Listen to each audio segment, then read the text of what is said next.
학적으로도 대단하고 무역을 통해서 경제적으로 대단하고 다 이만큼 잘난 사람들이 없을 정도로 세련된 교회예요. 그런데 나눠져 있어요. 여러분, 우리 교회가 큰 일보다 하나 되는 교회가 될 수 있길 주님의 이름으로 축원드립니다. 오늘 이 말을 보면서 말씀의 원문적인 제가 말씀드릴게요. 그리스도의 일꾼을 맡은 자요, 비밀을 맡은 자요. 여러분, 저를 한번 따라해 보겠습니다. 비밀을 맡은 자. 이 비밀은 보이지 않지만 비밀이 있는 거예요. 이 비밀, 영적인 비밀은 어떻게 은혜를 받을 수 있을까요?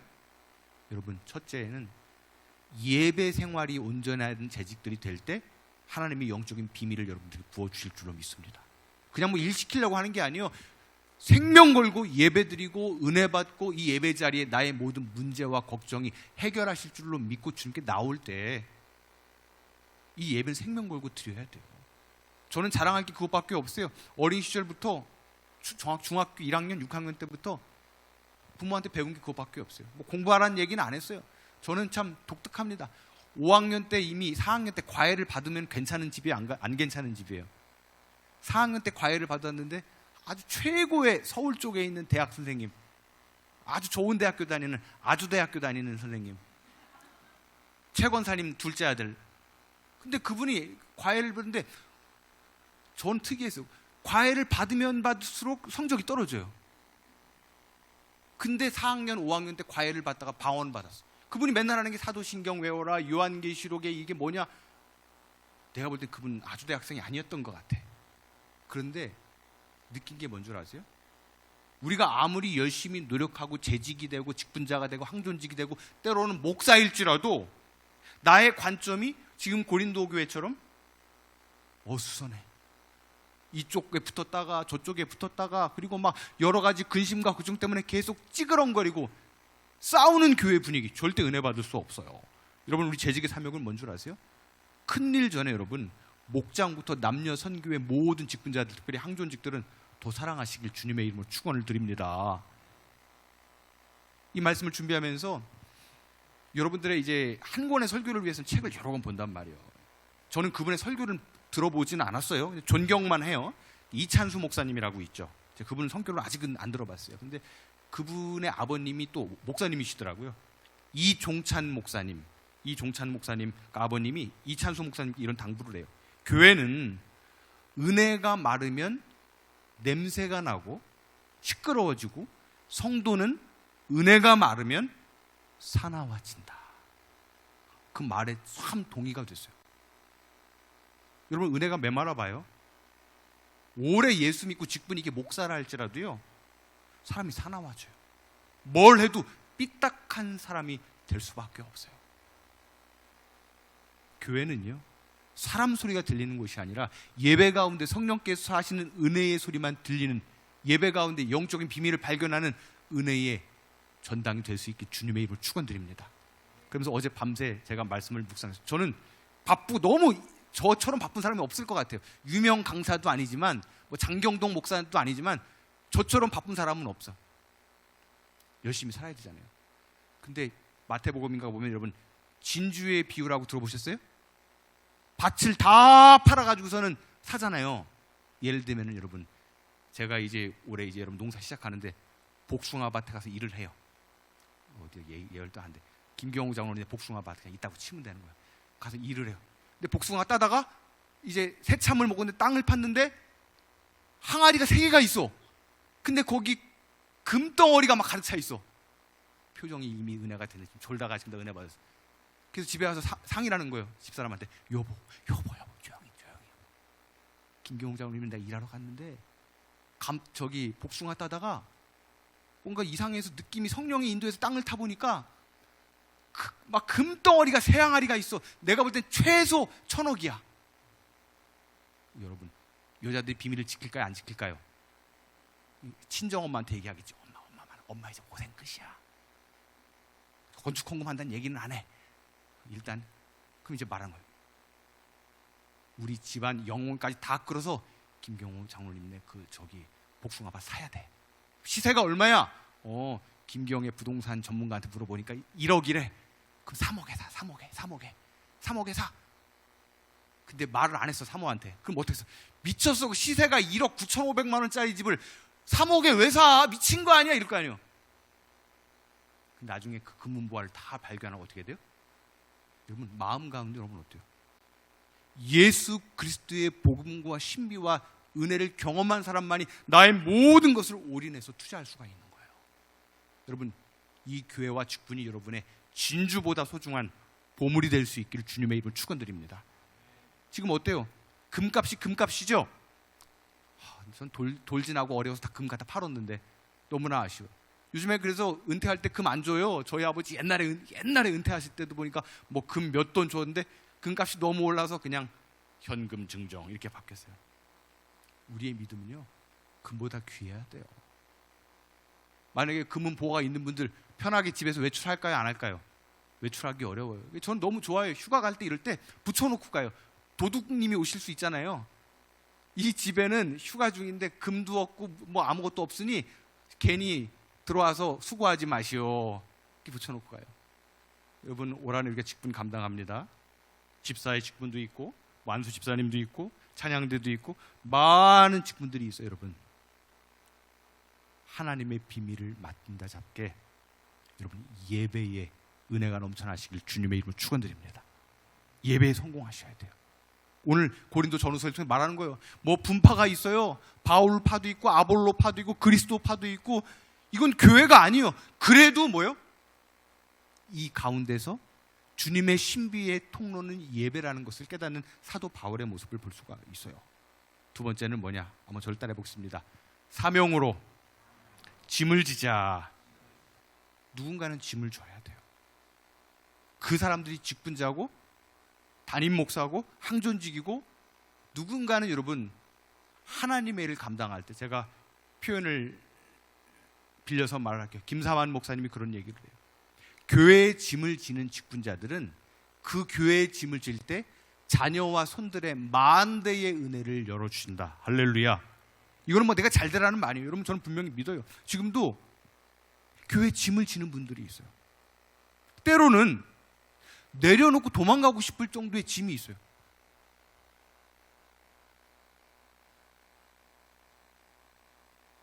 그걸 배워서 제가 목회하고 여기 온 거예요.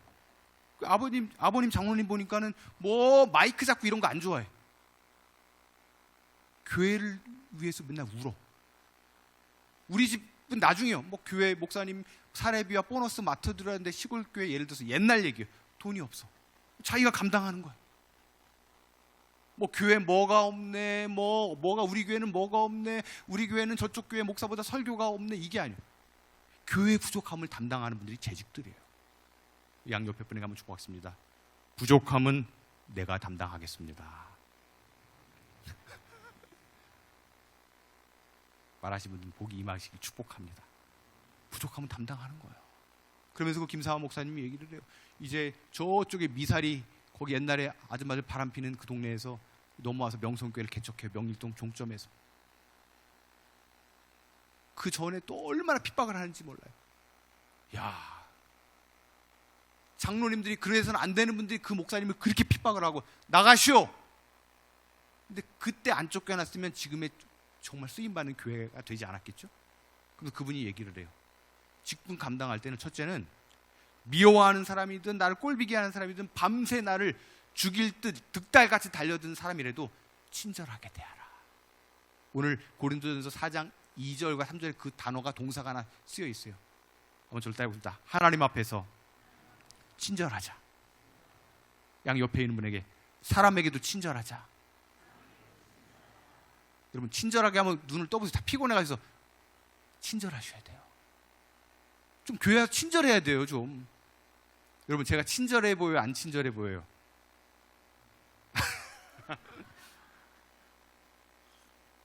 안 친절해요. 안 친절한 사람이요. 제가 우리 사모님 저기 뒤에 있지만은 가장 저랑 종자가 달라요. 저는 이게 무술이 같은 출신이고 금수저 최고 잘 나온 저긴 저 다 전교 1등 막 괜찮은 사람. 나는 그냥 겸손한 사람이에요. 태생이 겸손한 사람이에요. 딱 결혼을 하는데 장모님 딸은 쉽게 줘야 안 줘요. 안 줬을까? 오집사님 오집사님 집에 갔어요? 쉽게 허락 못 맡았죠. 그렇다고 해줘야 돼. 설교가 그래야 되는겨. 저는 서류 면접에서 떨어졌어요. 이미. 큰딸, 잘 사는 집 딸, 뭐 좋은 딸, 이미 서류 면접 사진 딱 보더니 눈꼬리가 너무 올라갔대. 딱 딸을 고생시킬 팔자인 거지. 딱. 저도 그때는 믿음의 용기가 있지. 지금도 막 전화해서 통장에 500원밖에 없어요. 딸 주시오. 제가 무슨 말씀을 하고 싶으냐, 여러분. 우리는 지금 막연한 이런 시장 가운데 살고 있어요. 세상도 불안해요. 지금 제가 그런 이름을 잘 SSG인가요? 무슨 그 정 회장이 이런 얘기를 해요. 지금 제주업도 다 무너졌어요. 금융업도 무너졌어요. 우리의 삶이 불확실한 시대 가운데 살고 있어요. 학교도 다 폐업이고 대학도 지금 다 구조조정해서 통폐합하고 있어요. 그런데 저는 분명히 선포합니다.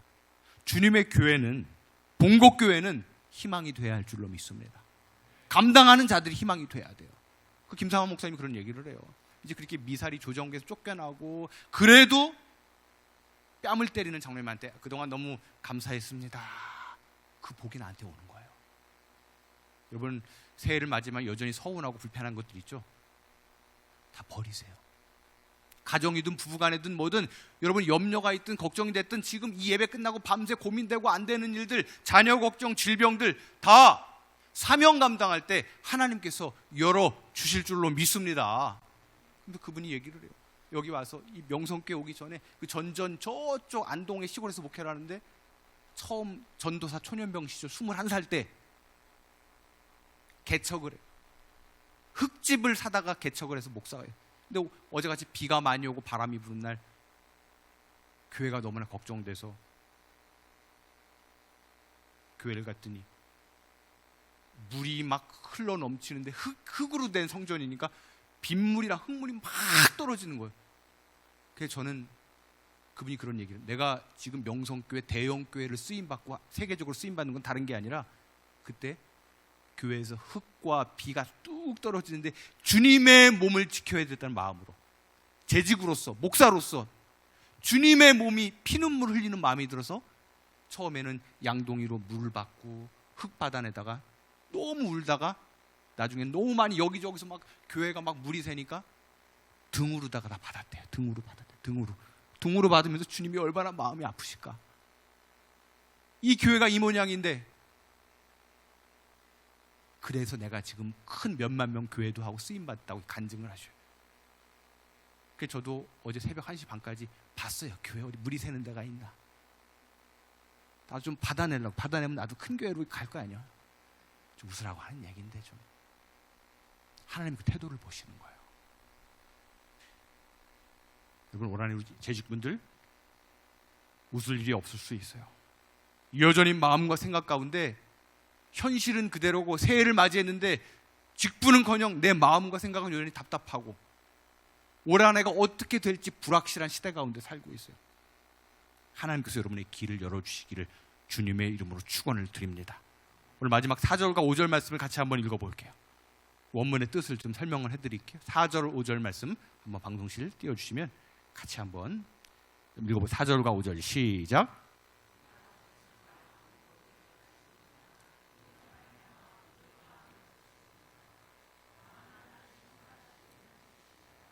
그러므로 때가 이르기 전 곧 주께서 오시기까지 아무것도 판단하지 말라. 그가 어둠에 감추인 것들을 드러내고 마음의 뜻을 나타내시리니 그때에 각 사람에게 하나님으로부터 칭찬이 있으리라.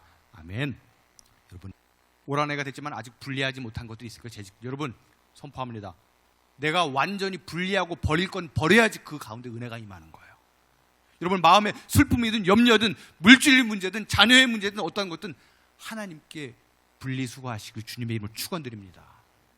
참 재밌어요. 우리 어르신들은 이제 시골이다 보니까 막 마음을 보수적으로 얘기하시잖아요. 근데 이제 서울 쪽에서 신방하다 보면 적나라하게 얘기해요. 올 한 해 권사님 버리고 싶은 게 뭐예요? 분리수거하시고 싶은 게 뭐예요? 남편이요. 이런 얘기도 해요. 좀 제발 좀, 제가 아까 말씀드린 요 마지막 단어가 뭐냐? 나타내신다. 아까 제가 인사시켰죠? 원고를 다 없다 보니까 친절하다고 얘기를 했죠. 이 친절하다는 말은 사람에게 친절이 아니에요. 하나님 볼 때 부드럽게 인정하는 친절이 있어야 돼요. 여러분, 재직분들은요, 이제 앞으로 도공촌이든 김천에 수많은 사람들이 몰려들 거 아니에요. 명확한 목적이 있어요. 저는 1월과 2월 달까지 도공촌에서 10명을 전도하는 게 일단 구체적인 목적이에요. 류에란 권사님과 거기 부녀회장 애만 5명이요. 그래서 막연하게 무슨 이게 아니에요. 어떻게 사람을 사오든지 10명을 2월 때까지 전도를 해와야 돼. 할렐루야. 선교적인 교회로 가야 돼. 친절해야 돼요. 여러분이 표정만 친절해도 교회는 부흥돼요. 분위기가 냉랭해서는 안 돼요. 내가 뭐 감기에 걸리든 아프든 늘 한번 웃어볼까? 양옆에 보고 시작. 이게 불편해. 이게 웃어야 돼요. 나도 가기 싫어. 그런 교회는 친절한 교회가 돼요. 친절한 교회. 제가 오늘 새벽에 살짝 말씀드렸죠. 3년 만에 제가 옷을 받았어요. 옷을 2개를 받았는데 이 교회를 부임하고 김천이 너무 추운 줄 알고 큰일 났다. 우리 사모 들으면 안 되는 얘기인데 캐슈미어 100% 마이를 주문했어요. 세련되게 양모 몽골산. 근데 이 업자가 옥션에서 튀었어요. 그래서 1년 만에 연락이 두절됐어요. 나는 화를 안 내고 계속 AS 옥션에다가 전화를 했어요. 전화를 하면 보통 그래서 이분도 누군가의 아들이며 딸일 수 있으니 친절하게 응대해 주시길 바라며 모든 대화는 녹음됩니다. 그럼 이제 18번을 통화를 했어요. 그러다가 최근에 한 달 전에 무슨 사태가 났어요? 쿠팡 사태 기억나시죠? 머리 좀 벗겨진 분이 막 나서 영어로 막 하고 막 최민희 위원님 막 이렇게 했잖아요. 그래서 제가 18번째 녹화할 때 성탄절 이틀 전에 저는 김천 본곡교회 목사입니다. 상담원님, 쿠팡도 대기업이고 옥션도 대기업인데 1년 넘게 제가 입금한 몽골산 마이가 지금 그 사람이 잠적해서 도망가 버렸습니다. 어떻게 세계적인 기업이 되기 위해서는 책임을 져줘야 되지 않겠습니까? 근데 그 다음 날 상의가 왔어요. 문자가 왔는데 이렇게 친절하게 응대한 사람은 처음이었기 때문에 캐시미어 마이 2개를 이렇게 보내주고 오늘 새벽에 입은 거 그리고 보상금 위로금 18만 8천 원을 보내줬어요. 새벽 때 얘기했더니 별로 뭐 남의 일이라고 좋아하지도 않고 이국 기자님하고 한동훈 장님 아이고 뭐 캐시미어 2개 받고 캐시미어 이 좋은 거 받고 보상금 18만 원. 아유 우리 아내한테 큰일 났네. 18만 원 받았어. 그 느낀 게 있어요. 사람 친절해야 돼. 막 여러분 교회에서 친절해서는 안 돼요. 남편에게 좀 우리 여자분들만 한번 따라 보겠습니다. 새해엔 여자들만 새해엔 친절한 아내가 되자. 집에 가서 꼬무줄 바지 입으면 얼마나 사나워지는지 몰라. 막 사나워지고 막 이제 막 얘기 막 집에 가서 막 애들 신경 쓰고 애들 신경 써주다가 그 아빠 먹으라 그래. 아빠 먹으라 그래. 그럼 남편이 너무 좋아해. 그 유통기간 지난 거야. 아빠 먹으라 그래. 아빠. 남편들 불쌍해요. 이게 뭐야? 아빠 먹으라 그래. 그런단 말이야. 여러분 절대로 가정이 있어서는 행복할 수 없고요. 교회도 행복할 수. 제가 은사가 없지만 재밌게 하는 이유가 있어요. 요즘 시대는 잠자는 시대예요. 재미없는 시대예요. 그냥 억지로 헌신 예배 드리는 시간이에요. 저도 딴 데 집회 나가면 이거보다 10배 강하게 해요. 여러분 우리는 교회가 신앙의 전부가 되어야 할 줄로 믿습니다. 그러면서 기도해. 하나님 우리 재직뿐만이 아니라 여기는 담임 목사부터 모범 보이게 하시고 오늘 눈 올 때 이제 뭐 카페트 깔고 이러면서 하나님께 너무 감사했어요. 전 너무 감사해요. 딱 저는 기쁨이 없고 뭔가 탄력이 떨어지면 거기까지 할 거야. 내 인생의 모토는 그거예요. 쇼하지 말자. 이게 제 모토예요. 그리고 즉시예요. 즉시. 이 교회 오면서 여러 가지 간증이 생겼어요. 제가 작년도 12월 둘째 주에 설교하신 거 기억하세요? 이 교회는 모든 사람을 회복시키는 그 목사조차도 회복받는 교회다. 저는 이런 줄 몰랐어요. 저 머리 넘긴 적이 없어요. 안 어울려도 좋다고 해주세요. 머리 넘긴 적이 상처가 있어. 상처가. 여러분 아프신 분들 축복할게요. 자녀가 아프든 내가 아프든 뭐가 아프든 뼛속 깊은부터 아픔이 있어. 근데 말이 교육자지 내가 회복이 안 됐어. 마음이. 무슨 말씀인지 아시겠어요? 여러분들 장로님, 권사님, 목사가 중요한 게 아니고 내면적인 상처를 안고 사는 사람들이 있어. 그럼 절대 그 가운데 축복이 없어요. 회복되시길 축복합니다. 나보고 다 있는데 전도사님 장애인으로 끊으면 되죠? 우리 아내도 몰라. 결혼 전에 일이에요. 너무 상처받아서 3일 동안 죽고 싶을 정도로 우울하더라고. 쥐가 뭔데 내가 장애인인데 공개적으로 얘기를 해. 너무 상처를 받았어요, 제가. 근데 지금은 저 대놓고서 나 5급이야. 하음아. 여러분, 올 한해 모든 질병 치유되시길 축복합니다. 그러면서 마지막 간증이 뭐예요? 저는 안수받고 나게 하는 은사도 있었어요. 진짜 몇몇 경험이 있고, 우리 교인들, 우리 권사님 머리, 회전근개, 류마티스, 허리, 눈 다 아프신 분들 다 회복되시길 축복합니다. 저는 38년 된 중풍병자처럼 38년 동안 비염, 아세요? 근데 어느 순간 하나님, 내가 간증이 있게 하시고 우리 본국교회에 어떻게 됐으니까 다 할 건 다 해봐야 돼. 재직들과 저는. 그래서 영정 사진 찍어드리면 많이 안 올 것 같아. 하나님, 저부터 안수해 주시고 내가 증거가 먼저 되게 도와주옵소서. 콧물이 다 말라버렸어요. 저 하나님 정말 사랑하고요. 하나님 은혜 가운데 여러분, 때로도 우리가 현타가 올 때가 있어요. 하지만 주님께서 주신 직분이면 나의 감정과 기분과 당장 우리 남편이랑 지금 도장 찍을 것 같아. 막 당장 싸울 것 같아. 그래도 성가대 쓰는 게 프로예요. 내가 당장 무너져. 당장 자식 때문에 뭐 때문에 지금 도저히 나는 교회 나갈 힘도 없고 영적인 힘도 소멸한 상태예요. 하지만 내 몫의 대표기도 감당하고 성가대 아무 일도 없었다는 식으로 씩 웃는 게 믿음의 프로예요. 여러분, 올 한해 재직되신 여러분들 여전히 힘든 부분들이 있을 거예요. 오늘 저는 이 원문의 뜻 그대로 말씀드립니다. 이 표현이 똑같이 나오는 사도 바울의 관점에서 쓰여진 게 뭘까요? 로마서 12장 1절 2절에 보면은 그런즉 형제들아 너희를 어떤 게 드리라? 거룩한 산 제물로, 산 제사로 드리라. sacrifice, 이거는 완전한 희생 제물. 다 태워서 더 이상 태울 게 없을 정도로. 여러분, 번제라는 거 들어보셨죠? 번제는 첫 번째는 목을 따서 거꾸로 제물을 뒤집어서 피를 다 빼고 갈비뼈를 다 째게서 똥과 내장을 제거한 다음에 태워 죽이는 완전한 제사가 번제. 창세기 22장에 아브라함이 누굴 드려요? 이삭을 드리는 게 번제예요. 저는 여러분 가스라이팅 하는 게 아니에요. 여러분 그냥 잘 섬기십시오 이런 얘기가 아니에요. 내가 하나님께 온전히 드릴 만한 번제 드릴 마음이 없어요. 요즘에 환경들도 어렵고 요즘 젊은 재직들은 부부간에 손잡을 시간이 없는 시대가 됐어. 청년들은 연애가 사치인 시대가 됐어. 이 시간 축복합니다. 여러 가지 직장과 사업과 여러 일들을 하는 재직분들 물질의 문이 열리길 축원합니다. 그래서 그것 때문에 물질의 걱정 때문에 힘든 분들이 아니라 그 거룩한 물질 크게 축복받으셔서 하나님을 위해서 크게 사용되시고 이 교회가 정말로 여러분 재직들을 통해서 주님의 빛, 밝은 빛만 임해야 되지 날마다 어느 교회는 제가 그 찬양 부르지 말았어요. 아는 목사는 뭐 그런 찬양이죠. 빛 가운데로 걸어가며. 처음에 어떻게 시작하는 거죠? 그러니까 그 찬양 부르지 말라 그랬어. 빛 가운데로. 여전히 교회 빛을 못 갚고 있어요. 여러분, 하나님의 밝은 빛만 임하는 분 되시길 바라고, 여기는 저처럼 능력은 없어도 순수하게 믿으세요. 올해 12월 31일 될 때까지 삐지지도 말고 목사 보고 믿는 것도 아니고 교회의 짐을 감당할 때 여러분 말씀드렸죠? 예배로 은밀한 비밀을 맡으셔서 몰라요. 저는 여러분의 상태를 다 몰라요. 근데 상식적으로 보이는 분들이 있어요. 예배 때 살아나시길 축원합니다.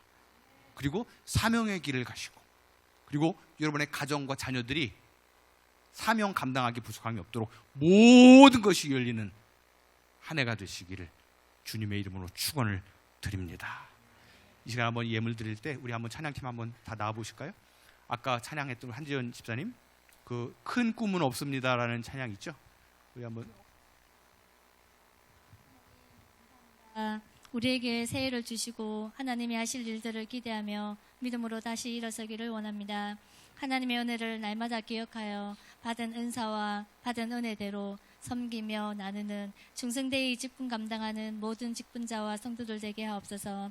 이 시간 준비하여 드린 예물을 축복하여 주시고 하나님의 나라를 아름답게 세우고 복음을 전파하는 일에 쓰여지게 하시며 우리 본국교회를 통하여 큰 영광 받으실 주님께 감사드립니다. 예수님 이름으로 기도합니다. 아멘. 감사합니다. 여러분, 큰 꿈은 없습니다. 여러분, 하나님 마음의 태도를 보셔요. 여러분, 그 태도로 여러분 마르지 않는 은혜가 있기를 축원합니다. 양옆에 있는 분에게 축복하고 제가 축도하고 마치겠습니다. 끝까지 견뎌내십시다. 축복의 통로가 되십시다. 이겨내시고 여러분, 어둠이 줄 생각은 생각조차 하지 말고 꿈도 꾸지 마세요. 올 한해 잘 되는 재직들 여러분들 통해서 물질의 문이 열릴지어다. 자녀들과 모든 문제가 열리고 복된 소식만 있기를, 여러분의 손자들까지 다 잘 되시기를 주님의 이름으로 축원드립니다. 주 예수 그리스도의 은혜와 하나님의 축복이 오늘 거룩한 재직들, 우리가 형식이 아니라 일꾼 되기 원합니다. 하나님이 꿈이 되게 하시고 내 사업과 자녀와 모든 성공이 아니라 승리의 꿈을 꾸는 주인공들로 인도해 주시옵소서. 주 예수 이름으로 간절히 축원하옵나이다.